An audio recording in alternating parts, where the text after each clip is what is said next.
La Bible en un an. Lecture du 21 novembre. Jacques, chapitre 5. À vous maintenant, riches, pleurez et gémissez à cause des malheurs qui viendront sur vous. Vos richesses sont pourries et vos vêtements sont rongés par les teignes.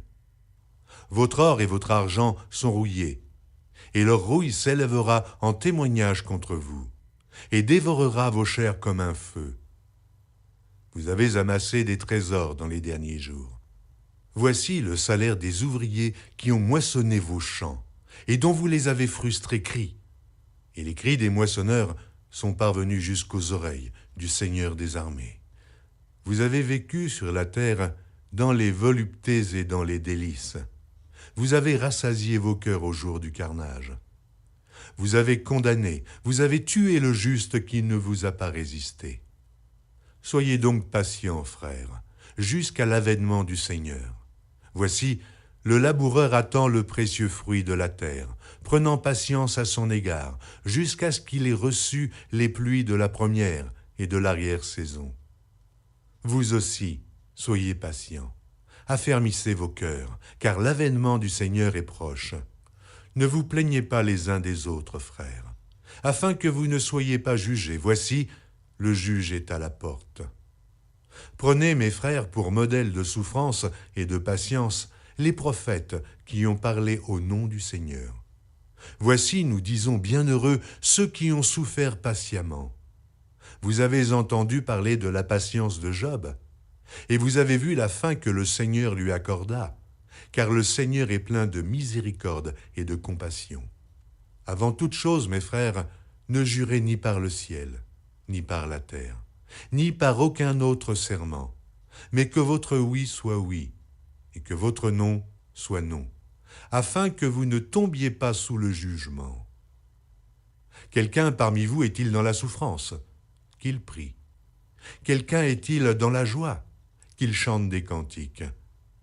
Quelqu'un parmi vous est-il malade? Qu'il appelle les anciens de l'Église, et que les anciens prient pour lui, en loignant d'huile au nom du Seigneur. La prière de la foi sauvera le malade, et le Seigneur le relèvera, et s'il a commis des péchés, il lui sera pardonné. Confessez donc vos péchés les uns aux autres, et priez les uns pour les autres, afin que vous soyez guéris. La prière fervente du juste a une grande efficacité. Élie était un homme de la même nature que nous. Il pria avec instance pour qu'il ne plût point, et il ne tomba point de pluie sur la terre pendant 3 ans et 6 mois. Puis il pria de nouveau, et le ciel donna la pluie, et la terre produisit son fruit. Mes frères, si quelqu'un parmi vous s'est égaré loin de la vérité, et qu'un autre l'y ramène, qu'il sache que celui qui ramènera un pécheur de la voie où il s'était égaré sauvera une âme de la mort et couvrira une multitude de péchés. Ézéchiel, chapitre 42. Il me fit sortir vers le parvis extérieur du côté du septentrion, et il me conduisit aux chambres qui étaient vis-à-vis de la place vide et vis-à-vis du bâtiment, au septentrion. Sur la face, où se trouvait la porte septentrionale, il y avait une longueur de 100 coudées, et la largeur était de 50 coudées. C'était vis-à-vis des 20 coudées du parvis intérieur, et vis-à-vis du pavé du parvis extérieur, là où se trouvaient les galeries des 3 étages. Devant les chambres, il y avait une allée large de 10 coudées, et une voie d'1 coudée. Leurs portes donnaient au septentrion. Les chambres supérieures étaient plus étroites que les inférieures et que celles du milieu du bâtiment, parce que les galeries leur ôtaient de la place. Il y avait 3 étages, mais il n'y avait point de colonnes, comme les colonnes des parvis. C'est pourquoi, à partir du sol, les chambres du haut étaient plus étroites que celles du bas et du milieu. Le mur extérieur parallèle aux chambres, du côté du parvis extérieur, devant les chambres, avait 50 coudées de longueur, car la longueur des chambres du côté du parvis extérieur était de 50 coudées. Mais sur la face du temple, il y avait 100 coudées.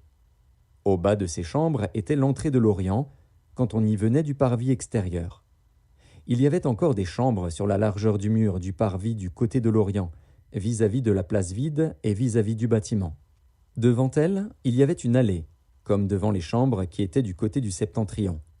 La longueur et la largeur étaient les mêmes, leurs issues, leurs dispositions et leurs portes étaient semblables. Il en était de même pour les portes des chambres du côté du midi.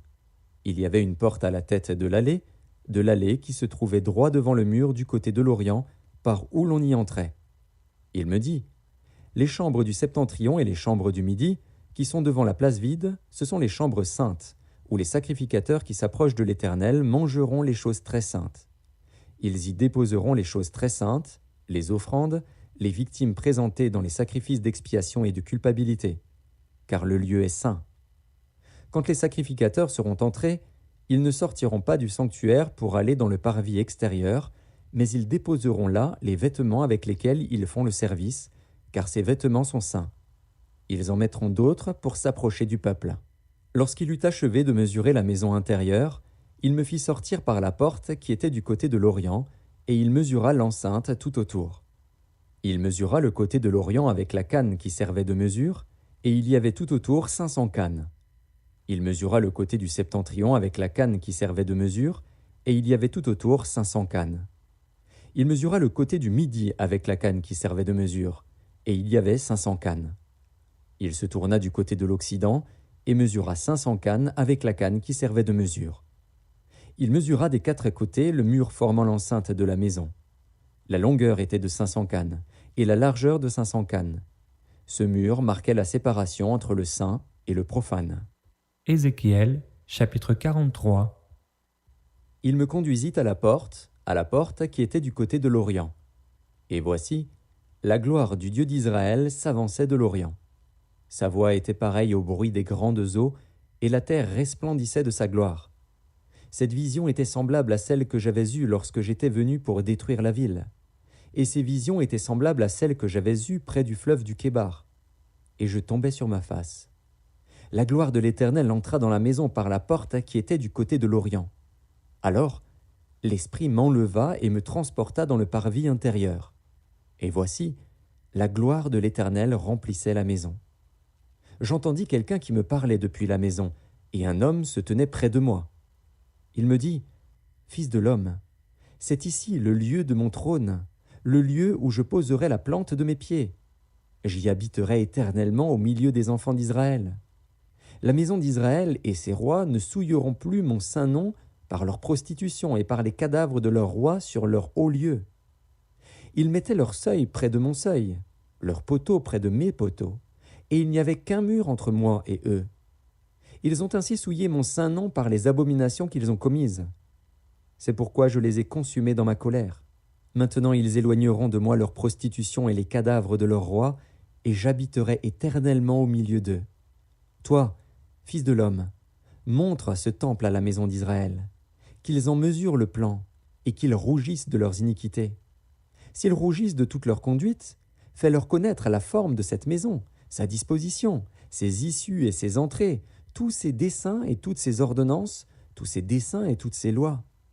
Mets-en la description sous leurs yeux, afin qu'ils gardent tous ses desseins et toutes ses ordonnances, et qu'ils s'y conforment dans l'exécution. Telle est la loi de la maison. Sur le sommet de la montagne, tout l'espace qu'elle doit occuper est très saint. Voilà donc la loi de la maison. Voici les mesures de l'autel, d'après les coudées dont chacune était d'un palme plus longue que la coudée ordinaire. La base avait une coudée de hauteur et une coudée de largeur, et le rebord qui terminait son contour avait un empan de largeur. C'était le support de l'autel. Depuis la base sur le sol jusqu'à l'encadrement inférieur, il y avait 2 coudées et une coudée de largeur. Et depuis le petit jusqu'au grand encadrement, il y avait 4 coudées et une coudée de largeur. L'autel avait 4 coudées, et 4 cornes s'élevaient de l'autel. L'autel avait 12 coudées de longueur, 12 coudées de largeur, et formait un carré par ses 4 côtés. L'encadrement avait 14 coudées de longueur sur 14 coudées de largeur à ses 4 côtés. Le rebord qui terminait son contour avait une demi-coudée. La base avait une coudée tout autour, et les degrés étaient tournés vers l'Orient. Il me dit, « Fils de l'homme, ainsi parle le Seigneur, l'Éternel. Voici les lois au sujet de l'autel, pour le jour où on le construira, afin d'y offrir les holocaustes et d'y répandre le sang.